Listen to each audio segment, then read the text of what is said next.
بسم اللہ الرحمن الرحیم۔ ناظرین السلام علیکم۔ ناظرین آج ہم بات کریں گے امریکہ نے اپنی فوج کی چھٹیاں منسوخ کر دی ہیں فوجیوں کی، اور امریکہ کیا کرنے جا رہا ہے، اور پاکستان انتہائی اہمیت اختیار کر گیا ہے اور سعودی عرب کا بھی میدان میں آنے کا فیصلہ اب دیکھتے ہیں آئندہ آنے والے دنوں میں کیا بنتا ہے۔ لیکن سب سے پہلے کہ امریکہ کیا کرنے جا رہا ہے، ایک خبر ہے کہ ڈومز جو ہے پلین وہ بھیجا جا رہا ہے۔ یہ اس کی میں آپ کو خصوصیت بتا دوں کہ یہ بہت دیر تک فضا میں رہ سکتا ہے، اور بلین آف ڈالرز کا جہاز ہے یہ، اور یہ اس ٹائم امریکہ کا ہیڈ کوارٹر ہوگا جو خبریں آ رہی ہیں۔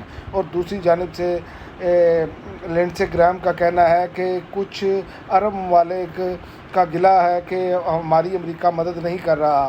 انہوں نے کہا پہلے ایران پر حملہ کرو، اس لیے آج خبر آئی کہ یو اے ای نے ایران پر حملہ کیا ہے۔ یہ خبر پھیلائی جا رہی ہے، مگر یو اے ای اس کی تردید کر رہا ہے۔ یعنی امریکہ چاہتا ہے کہ پورا خطہ جنگ کی لپیٹ میں آ جائے اور تمام عرب ممالک اس میں شامل ہو جائیں، اور یہ ہوتا ہوا نظر آ رہا ہے۔ اگلے 2 ہفتوں میں امریکہ کا بڑا پلان یہ ہے، دو ہفتوں کا بڑا پلان ہے، اور اس میں یہ کچھ بھی کر سکتے ہیں۔ اس میں آپ کہہ سکتے ہیں کہ کوئی بڑے ہتھیار بھی استعمال کیے جا سکتے ہیں۔ لیکن سب سے پہلے میں آپ کو بتا دوں کہ اسرائیل نے 24 گھنٹوں میں 100 حملے کیے لبنان پر، اور 5,17,000 جو لوگ ہیں وہ اپنا گھر چھوڑ کر ہجرت کی ہے، اور پاسدارانہ انقلاب کا دعویٰ ہے کہ 4 اینٹی میزائل سسٹم امریکہ کے ہم نے تباہ کر دیے ہیں۔ تو یہ وہ صورتحال ہے کہ جنگ انتہائی خوفناک صورتحال اختیار کرتی چلی جا رہی ہے۔ ٹرمپ نے کہا ہے کہ ایران میں ہم نے سب کو مار دیں گے، تو ایران نے کہا ہے کہ یہ کوئی آواز باختہ ہی شخص بات کر سکتا ہے۔ اور دوسرا میڈیا کا جو دعویٰ ہے وہ یہ ہے کہ مغربی میڈیا کا دعویٰ ہے کہ ہم نے ایران کا سب کچھ تباہ کر دیا ہے، اور ٹرمپ کا بھی یہی دعویٰ ہے، اسرائیل کا بھی یہ دعویٰ ہے۔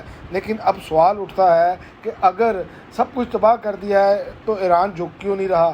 یہ سارے سوالات اب کھڑے ہیں۔ اس پر پاکستان انتہائی اہمیت اختیار کر چکا ہے، کیونکہ سعودی میڈیا کہہ رہا ہے کہ پاکستان ایران پر حملہ کرے گا جلدی۔ تو یہ بھی ایک سوشل میڈیا پر خبریں چل رہی ہیں، تو یہ انتہائی خوفناک ہے۔ اب پاکستان کو یہاں پر کردار کیا ادا کرنا ہوگا؟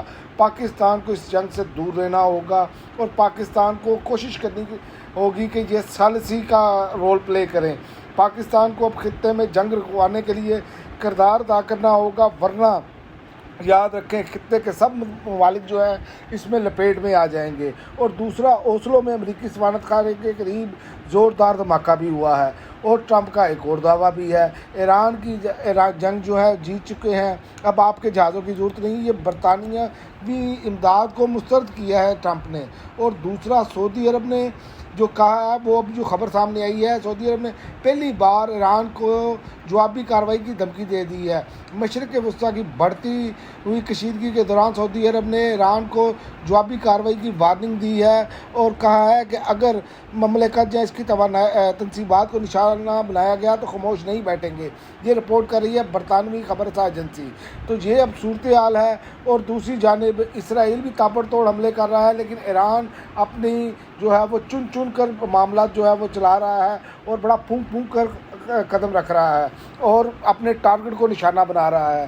تو یہ اب صورتحال ایسی بنتی چلی جا رہی ہے کہ جس میں اب پاکستان کی جو اہمیت ہے نا وہ بہت زیادہ اہم ہے۔ اس کی وجہ یہ ہے کہ پاکستان ایٹامک پاور ہے، واحد اسلامی ملکوں میں ایٹامک پاور ہے، اور جو صورتحال ہے وہ دن بدن بدلتی جا رہی ہے۔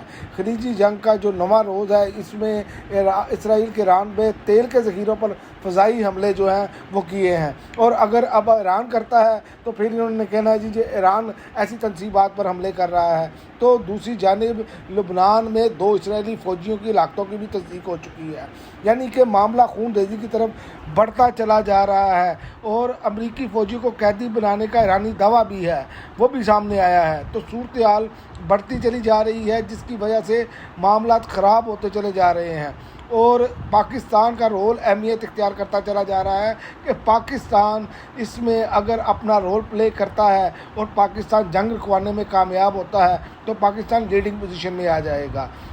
اور اب متحدہ عرب امارات نے کہا ایران کے بلا اشتعال حملوں کے خلاف اقدامات کر رہے ہیں، اور یعنی کہ اب چنوتی دی جا رہی ہے۔ جو مغرب چاہ رہا تھا، امریکہ اور اسرائیل چاہ رہا تھا کہ